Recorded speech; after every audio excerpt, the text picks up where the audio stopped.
போய் கிரகிச்சிருந்தார். அப்ப ராமாயணத்துல அப்படி என்ன விஷயம் இருக்குன்னா, அந்த ஆச்சாரியன் சொல்லுவாரா, ஒரு ஸ்லோகத்துக்கே 18 அர்த்தம் சொல்லுவார், 18 விதமான அர்த்தம் சொல்லுவார். அப்படி போய் 18 முறை கிரகிச்சிருந்தார். அப்படிங்கிறதுனாலேயே அந்த 18 விசேஷம். திருப்பாவையில 18வது பாசுரம் விசேஷம். நற்பின்னையை பத்தி சொல்றார். உண்டு மதகளித்தல் ஓடாத தோல்வழியன் 18வது பாசுரம் இல்லையா? அந்த 18வது பாசுரம் ரொம்ப விசேஷமான பாசுரம்.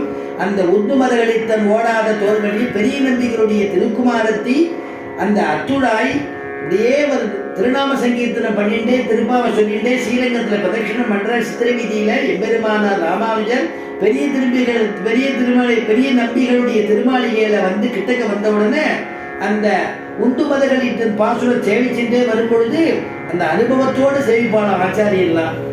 அதனால அந்த நப்பினியை மனசுல தியானம் பண்ணிட்டு கண்ணை திறக்கிறார்.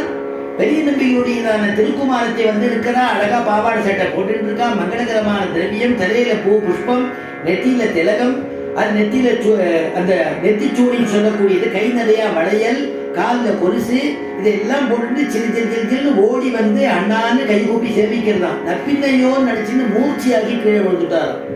அதுக்கப்புறமா பெரிய நம்பிகள் வந்து முகத்துல தீர்த்தம் தெளிச்சு ராமானுஜரை பார்த்து கேட்டாரா, ராமானுஜரே உமக்கு உந்து மதகளிட்டன் அனுபவமோ அப்படின்னு கேட்டாராம். உந்து மதகளிட்டனுடைய அனுபவமா உமக்குன்னு கேட்டாரு. அப்படி 18வது பாசுரம், 18ங்கிற நம்பர் ரொம்ப விசேஷமானது இல்லையா?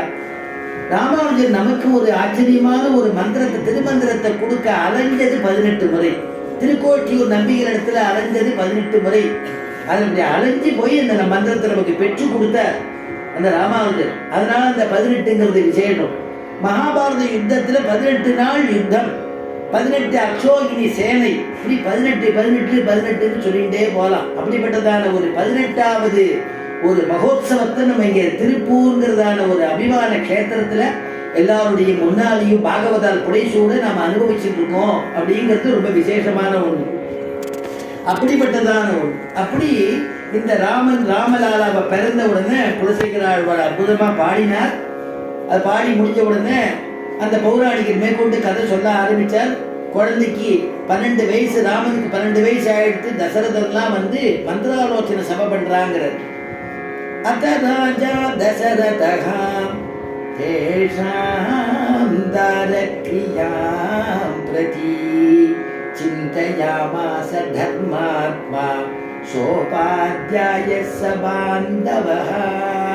அத ராஜா தசரதஹா, தசரதன் என்ன பண்ணாரா, நம்ம குழந்தைக்கு ராமனுக்கு 12 வயசு ஆயிடுத்து, விவாகம் பண்ணணுமேனு கவலைப்பட்டு கசிய சிந்தைய அப்படி அந்த ஆலோசனை சபை பண்றச்சே வாசல்ல வந்து ஒரு ஆச்சரியமான ஒரு மாமுனிவர் வந்தாராம். வந்து வாசல்ல வாயில் காப்பான் ஒருத்தர் இருக்கார். அவர்கிட்ட பார்த்து பேசுறாரு இந்த மாமுனிவர். அவருக்கு பேர் விஸ்வாமித்திரர்னு பேரு. அந்த விஸ்வாமித்திரர் வந்து அவர் வாசல் இருக்கக்கூடியவன காவலாளியை பார்த்து கூப்பிடுற, நான் வந்திருக்கேன்னு சொல்லு, சீக்கிரமாக்கியாத மாம் பிராப்தம் கௌசிகம் காதின சூதம், நான் வந்திருக்கேன்னு சொல்லு. நான் யாருன்னு கேட்க போறான் தசரதன். காதியுடைய பிள்ளைன்னு சொல்லு. நான் ராஜரிஷியா இருந்து அப்புறம் பிரம்ம ரிஷியாக ஆனவன்னு சொல்லி தெரியும் அப்படின்னு சொல்லி சொல்றான்.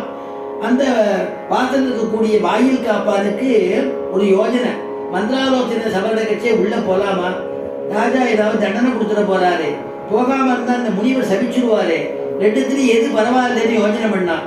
வேண்டாம், முனிவர் சாபம் வந்து பொய்க்காம போகாது, அது பறிச்சுடும்.